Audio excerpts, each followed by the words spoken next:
Hello and welcome to the channel again. So it's Monday. It is March, 8th or 9th? March 9th, I think. And it's a gorgeous day in southwestern Ontario. It's like 18 degrees Celsius, 17 now, but it was like 19 degrees Celsius when I went out at lunch. It's beautiful. But what does that mean? Well, it means that coronavirus probably not going to survive much longer here in North America. As the warmer weather comes, COVID-19 is going to be is going to have a hard time spreading. At least that's the hope. It could have been an engineered virus, in which case, and there's every likelihood that that's the case, because where ground zero was, where the initial outbreak was, everybody said it was this open air meat market, fresh meat market and fish market in Hubei province in Wuhan. Yeah, like 300 yards away from that, or 300 meters away from that open air market was a biolab, a government biolab, where they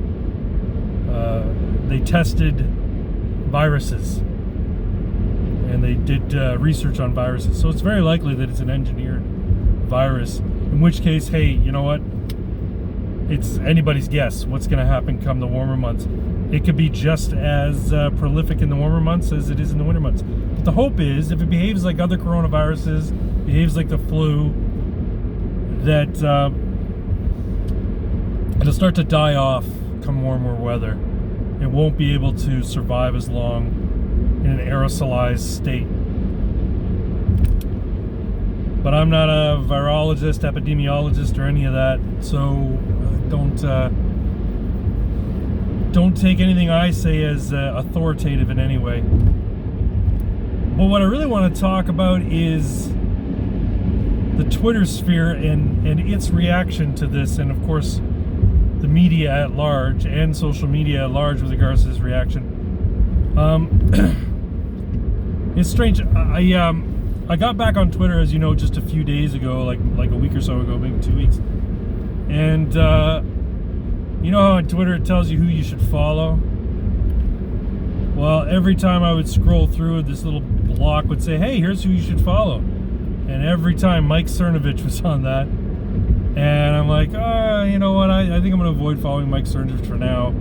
And I couldn't remember why. But today, I remembered why. Now, Mike Cernovich is very opinionated. I agree with him on a lot of stuff. I don't agree with him on a lot of other stuff. But he's normally on the side of Trump. He's normally a more conservative commentator. But it's not that. It's his manner towards the people who follow him. He's rude. He's just a dick, and he thinks everybody that isn't him is an idiot. Everybody who disagrees with him isn't very smart, or doesn't know what they're talking about, or should shut up.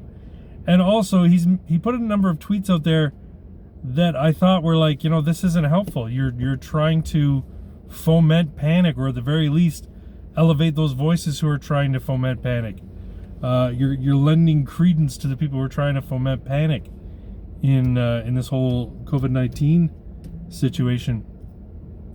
And everybody's shitting on Trump because he put out a tweet where he compared the number of deaths in the every year in the U.S. to the flu. And he said, look, we lose this many people to the flu every year. It averages between 27,000 and 70,000 people die from the flu every year.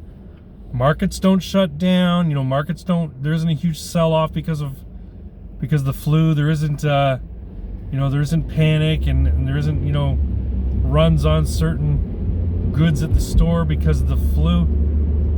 He's trying to put things into perspective here. He's like, look, we've had a total of 500 some odd cases, with a total of 22 deaths in the United States.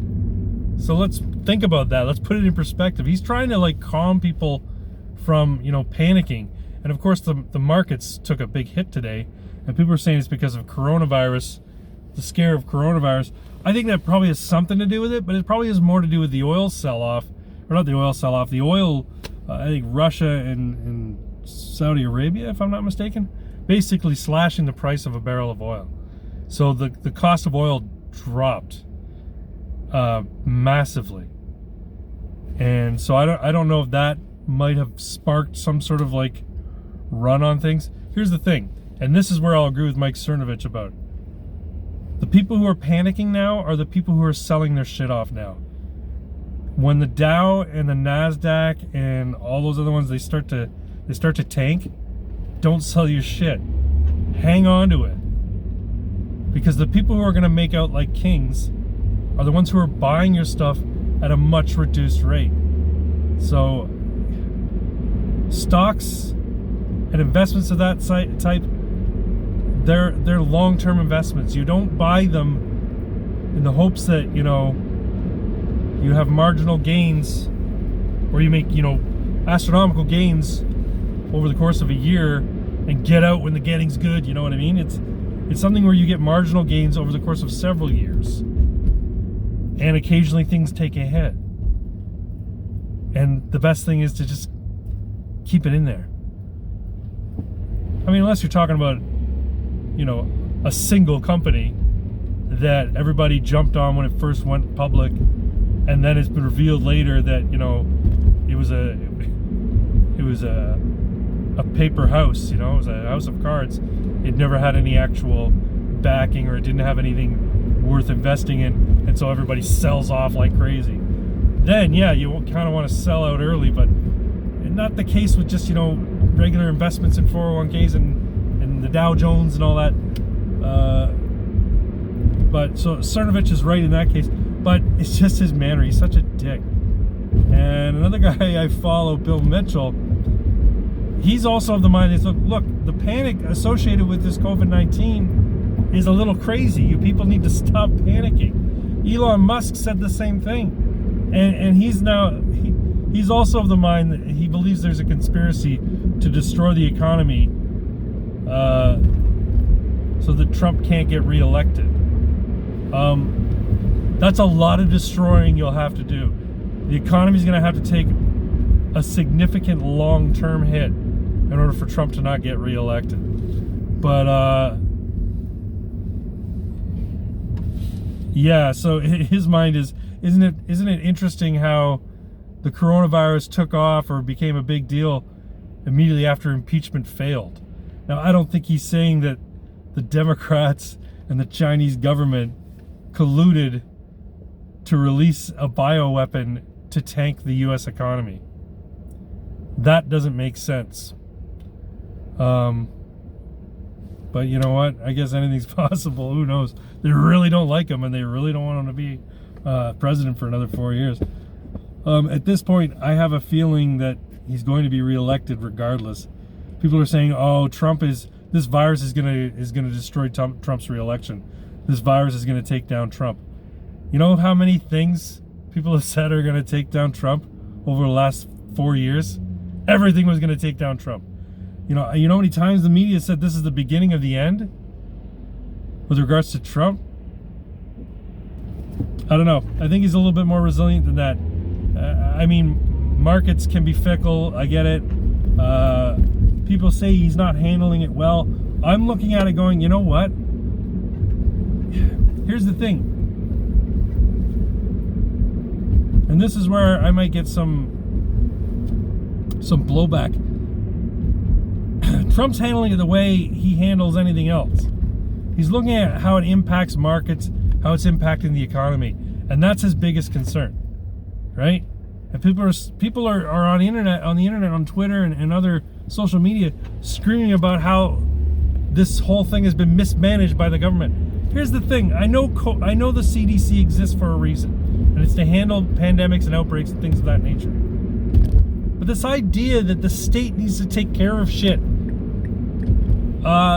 is this entrenched notion of statism where people are like, "Oh no, there's a virus outbreak. What is the government going to do to protect me?" Well, Trump, I don't think, believes in the state. If you look at how many regulations he's slashed over the course of his time in the office, I'd say he thinks the state needs a good pruning. But this notion that, oh, it's being mismanaged by our government, no, it really isn't. The people who are making the decisions and watching the trajectory of this outbreak, they're the smartest people in the room when it comes to this stuff. It's not being mismanaged at all. Oh, we're not testing enough people. Now, what's his name? Fauci, I think his name is. He admitted that at the very outset, yes, there was a problem with getting tests out there. And Trump has made statements to the effect that anybody who needs a test gets a test. Now, people took that to mean is, if you want a test, we'll give you a test. No, anybody who is determined to need to be tested will be tested. And people were saying, well, South Korea's tested 10,000 people and they only have so many cases. And,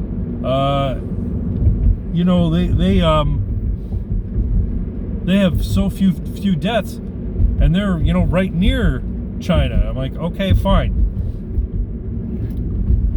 Then that's a reason to open this up to the private sector. The tests should be made by every pharmaceutical company, every medical testing company that could manufacture them.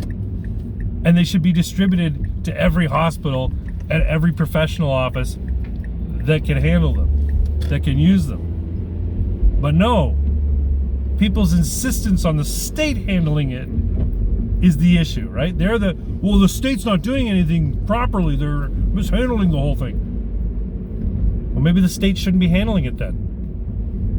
It's good that we have a task force in Washington. It's good that Pence and the CDC and the WHO and the, what do they call it? The public health office, or whatever the hell they call it in the United States. In Canada, we call it Ministry of Health. They're the ones who are handling the government response to it. But the government can't do everything, and nor should the government do everything. I'd be much, much happier if, I don't know, Johnson & Johnson or some other company came out and said, hey, we're going to develop these tests. We know the credentials, or we know the criteria for the tests. We're going to develop these tests, and we're going to distribute them. I would love that. But no, everybody insists on the state doing it and the state handling it. It's time to unleash the market to help solve this problem. Anyway, that's all I got to say about that. You guys have yourself a great night. Like, share, and subscribe, and follow me on Twitter at BragCD.